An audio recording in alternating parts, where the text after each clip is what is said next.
Voilà, et nous recevons ce matin Christophe Guardia, qui est le coprésident du Conseil des professionnels de l'hôtellerie. Bonjour et merci d'avoir accepté notre invitation. Yorana, merci de votre invitation. Alors, en un mot, si vous deviez résumer l'année 2020 dans le secteur de l'hôtellerie en Polynésie, qu'est-ce que vous diriez ?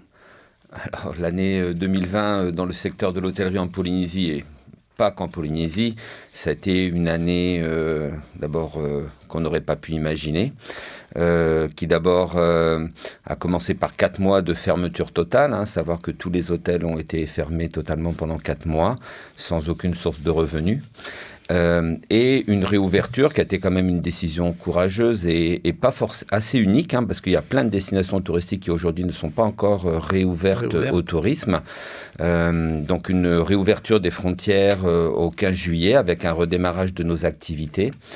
Donc maintenant, on a quand même un peu de recul sur ces quelques mois d'activité. On peut dire que ça a été une reprise, bien sûr, pas à la hauteur des années précédentes et qu'en moyenne, les hôtels ont perdu 50% de leurs revenus depuis le mois de juillet jusqu'à maintenant, fin décembre. Donc c'est quand même c'est catastrophique, mais c'est somme toute un moindre mal parce que comme d'autres destinations, on aurait très bien pu aussi ne pas réouvrir. Alors c'est conforme, j'allais dire, aux prévisions que vous aviez, ou alors ça a été pire ? Il n'y avait aucune prévision parce que c'était impossible de faire des prévisions puisqu'on dépend tellement d'éléments qui sont extérieurs à notre profession. Je prends par exemple quand en novembre, il y a eu un confinement qui a été annoncé en métropole, on a subi une vague d'annulations que personne n'aurait pu prévoir. Donc non, c'était pas, il n'y avait pas de prévision. Disons qu'on prenait les choses comme elles venaient et on essayait d'adapter au fur et à mesure des faits quand ils se produisaient. Alors vous représentez 25 hôtels, c'est ça ? Oui, c'est cela, oui. Il y en a qui ont mieux tiré leur épingle du jeu que d'autres, des petits, des grands hôtels ? Non, je pense pas. Je pense que quand l'activité a redémarré, de par les résultats que l'on a, nous, des hôtels de notre association, toutes les îles ont à peu près redémarré au même niveau, parce qu'il faut savoir que quand les clients viennent en Polynésie, ils visitent le circuit classique, c'est Tahiti, Moorea et Bora Bora, et après ils peuvent aller aussi dans les archipels, donc ça s'est perpétué. Donc non, je pense que tout le monde a redémarré à peu près au même niveau. D'accord, il y a des hôtels qui ont fermé ? Il y a des hôtels qui n'ont pas rouvert, effectivement, oui. Ouais. Il y en a 3 sur Bora Bora, il y en a 1 sur Moorea et 1 sur Tahiti. Alors à Punaouia, par exemple, on a beaucoup parlé du Sofitel qui a fermé, qui n'a toujours pas rouvert, qui va peut-être être racheté. Je n'ai pas d'informations sur sa situation. Non. Alors la fermeture d'un établissement hôtelier entraîne des employés sans travail, l'arrêt des prestataires de services, de tout type de fournisseurs, agriculteurs, pêcheurs, on pense également aux femmes qui tressent les colliers de fleurs. Alors on n'en parle pas beaucoup, mais tous ces métiers périphériques et très fragiles sont à l'agonie souvent. Absolument, oui. Les gens, on pense, on a du mal à se rendre compte qu'un hôtel, bien sûr, a des employés, mais on fait travailler tous les métiers que vous avez cités précédemment. C'est tous des gens qui dépendent du tourisme, donc forcément, ces secteurs-là sont très touchés. Vous avez des chiffres concernant les licenciements que cela a entraîné dans l'hôtellerie ?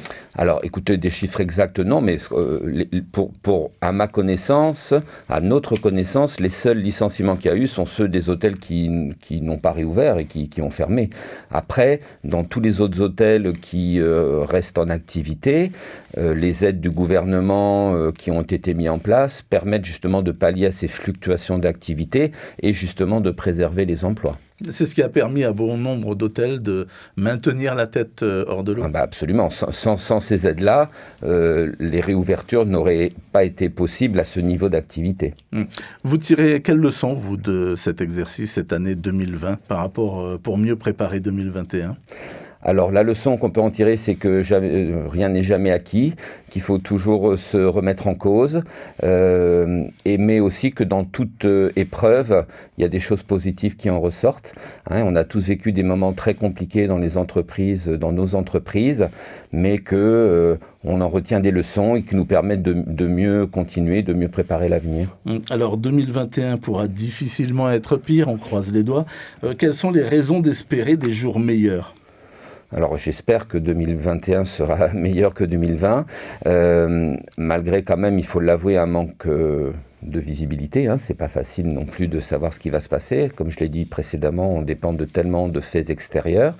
Par contre, effectivement, les 6 premiers mois de l'année vont être très très difficiles, même certainement plus difficiles que quand on a réouvert au mois d'août. Pourquoi ? Parce que d'abord, c'est toujours une période plus calme. Les 4 premiers mois de l'année sont toujours une période beaucoup plus calme, qui l'est encore plus cette année. Donc les mois vont être vraiment difficiles. Il y a des hôtels qui parlent d'occupation qui oscillent entre 15 et 25%, donc c'est quand même très très très bas. Par contre, effectivement, la lueur d'espoir, c'est que pour moi, il y en a 2. C'est d'abord effectivement le vaccin qui va permettre de circuler un peu plus facilement et de manière un peu plus sereine. Et également que notre destination est une destination aujourd'hui qui correspond à toutes les attentes des gens qui veulent voyager, à savoir qu'on n'est pas une destination de masse, qu'on est protégé, que c'est assez isolé, donc et puis une destination qui permet de se recentrer sur soi, sur les essentiels, et c'est ce que recherchent les gens aujourd'hui. Et le troisième fait aussi, je pense, qui est important, c'est que les gens, que ce soit en métropole ou aux États-Unis, ils n'ont qu'une envie, c'est de sortir, de voyager, et on s'est toujours quand même adressé à une population qui avait quand même un petit peu de moyens, et ces gens-là, de toute façon, en auront toujours. Donc sur ce point, je suis quand même assez confiant sur le potentiel de la Polynésie à pouvoir redémarrer assez rapidement, comme on a redémarré assez rapidement mi-juillet quand ça a réouvert. L'attrait de la Polynésie reste intact, autrement dit. Absolument, il est même renforcé par rapport à l'attrait qu'elle avait avant. Ce qui veut dire concrètement que, par exemple, on peut dire que les hôtels se donnent combien de temps pour véritablement remonter la pente ? D'abord, c'est pas de combien de temps on se donne, parce que j'aimerais bien avoir la recette et savoir quand ça va redémarrer. Mais bon, voilà, pour moi, je pense qu'il faut qu'au mois de juin, ça redémarre. Alors, pas forcément au niveau de 2019, mais il faut quand même que ça redémarre de manière importante et qu'on n'ait pas des niveaux d'activité à moins 50%, voire moins 70% comme on a eu en 2020. Alors, les partenaires que vous avez donc restent confiants, restent donc fidèles, j'allais dire, aux hôtels, ou alors ça va être difficile ? Alors, quand vous parlez de partenaires, c'est-à-dire c'est les tour opérateurs, Absolument. Les agences de voyage. Oui, de toute façon, ces gens-là n'attendent qu'une chose, c'est que ça redémarre. Donc, tout le monde est prêt. Faut savoir aussi qu'il y a beaucoup de gens qui avaient prévu de venir en 2020 qui n'ont pas pu venir, donc le voyage va être reporté en 2021, donc c'est aussi un espoir pour nous, puisqu'il y a une loi qui est parue en France qui fait que les gens n'ont pas été remboursés des sommes, des voyages qu'ils avaient achetés, mais qu'ils ont la possibilité de le reporter tout au long de l'année 21, donc c'est aussi un espoir pour la Polynésie. Vous attendez quoi ? On a évoqué les aides du gouvernement, mais est-ce qu'il peut aller plus loin pour aider les hôtels ? Alors, ce qu'on attend d'abord dans un premier temps, c'est que les outils de soutien de l'emploi perdurent tout au long de l'année si ça l'était nécessaire. Et également, nous avons fait part au gouvernement d'aides aussi, parce que là, aujourd'hui, les aides qui ont été mises en place, c'est plus des aides à destination des salariés, pour maintenir leur salaire, maintenir leur emploi, maintenir leur salaire, maintenir le pouvoir d'achat, mais nous avons proposé toute une série de mesures au gouvernement qui permettraient aussi d'alléger les charges des entreprises, parce que les charges, elles sont toujours là, quel que soit notre niveau d'activité. Dans l'hôtellerie, on a des frais fixes qui sont là, même si l'hôtel est fermé. Les hôtels dans les îles, ça a donné quoi ? Vous pouvez préciser la question ? En fait, est-ce que les îles ont beaucoup plus souffert donc, dans ce secteur de l'hôtellerie ? par rapport à Tahiti? Non, je pense pas. Je pense pas que les îles aient plus souffert. On a bénéficié pendant ces fêtes de fin d'année du soutien de la clientèle locale, qui massivement a voyagé au Fénois puisqu'elle ne pouvait pas sortir à l'extérieur.